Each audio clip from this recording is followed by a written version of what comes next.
So clavicle fracture. So basically those hurts a lot. I broke mine when I was mountain biking, and there's not much splint that you can do. They used to do a figure eight, basically was to bring your shoulder back. We don't do that anymore. The best way to treat those, when I had mine broken, when I was sleeping, I would put it over there, is if you put your hands like this and put it, you feel like it's moving a little bit, then basically what hurts, it's kind of when the two bones kind of hits like this and kind of hurts. So by putting my arm in that position and something under, my bone was a little bit, and so it was easier to sleep. And during the day, basically that was the position that I had. So kind of a little bit of like a V shape. As well as when you break your humerus over here, that's the good position, more like this, so to give rest. And the most important thing of the humerus and the clavicle a little bit is that you don't want to move too much the joint over here. Moving the joints, so for example, if I move my arm like this, you can see that my finger moves. And my finger moves because the joint here moves. So you want to immobilize the joint. So clavicle and humerus is pretty much about the same thing. You want to immobilize. For clavicle, I would recommend this kind, so in a V shape. And for the humerus, so this bone right up there, there is a splint you can do. On the same video there is one explained. Or you put just a number, and you could use like their own t-shirt, kind of pin it that way. Or do a triangular if you want. But as well as you want to make sure that this part stays immobilized, because just moving like this will create more pain for the humerus, and the shoulder will be creating more pain for the clavicle. Now the arm, there's the radius and the ulna, and the radius is easy, is where you feel a pulse. So that's the radial pulse. So the radius kind of passes over here, and the ulna is another bone right over there. So those two bones over here, they're a little bit straightforward. If you want to immobilize them, you just need to put something on there. You don't have anything like you don't have the SAM splint and everything. Even a magazine could do. This one would be big enough, but basically a few magazine could kind of immobilize. You could use it as well as a glue pad to immobilize the arm. It's just creating a support, and you attach above and below, and you attach it like this. So basically now the arm, and again you support it too, so that they can help so that it doesn't go down or anything. Again, we'll skip the wrist, and because of the it's a joint. So, but if you have an injury in the wrist, so for example, if your wrist is like this, you can immobilize like this. So basically, the same kind of technique, but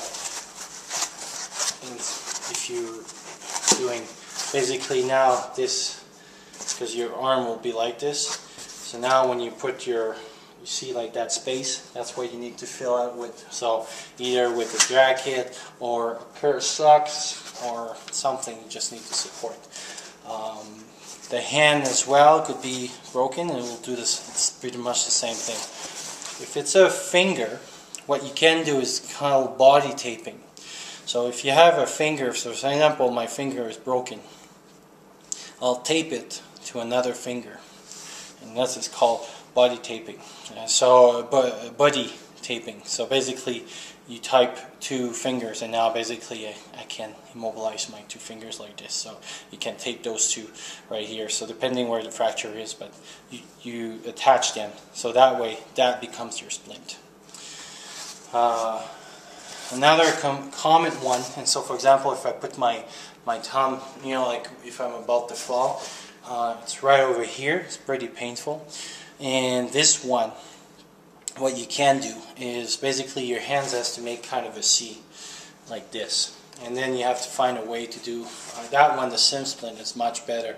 It's a little bit hard to improvise without a sim splint, but basically you do what they call a thumb spica, and basically you surround your thumb and you put over here. And so basically I'll put the video down on the thumb spica, and this one now it's for if you have a fracture of the thumb, because obviously I cannot attach my thumb to my other fingers, and also if you have a pain over here, those are the ones. So you can, usually it's falls, so either you fall down, put your hands in front, twist your thumb or something like that. So yeah, so you put the thumb spica over there.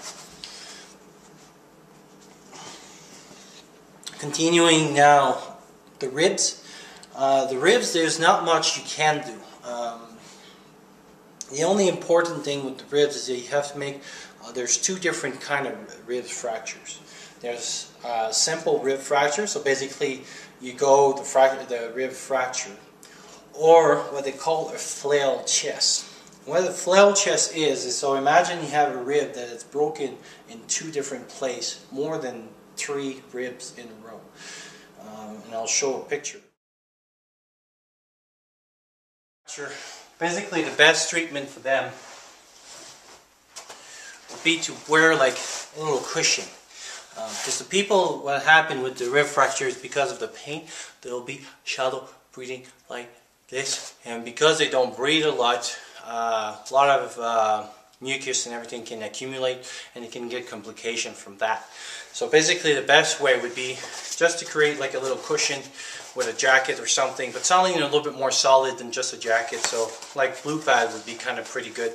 And what it does is that when they breathe in, it helps a little bit for the pain, especially if they have a flail chest. But you don't do any bandages, you don't hold it. They used to put like sandbag on those to prevent the flail chest to do. We don't do that anymore. So it's pretty much more prevention and helping them to take deep breath. And if you stay there for a few days for whatever reason you're stuck because of the weather, make them take deep breath so that they can clear that things that they don't realize that they're shallow breathing. So you make them do big exercise to kind of clear those lungs and help. It's gonna hurt, but at least every 2 or 3 hours that would be a good thing to do kind of an exercise.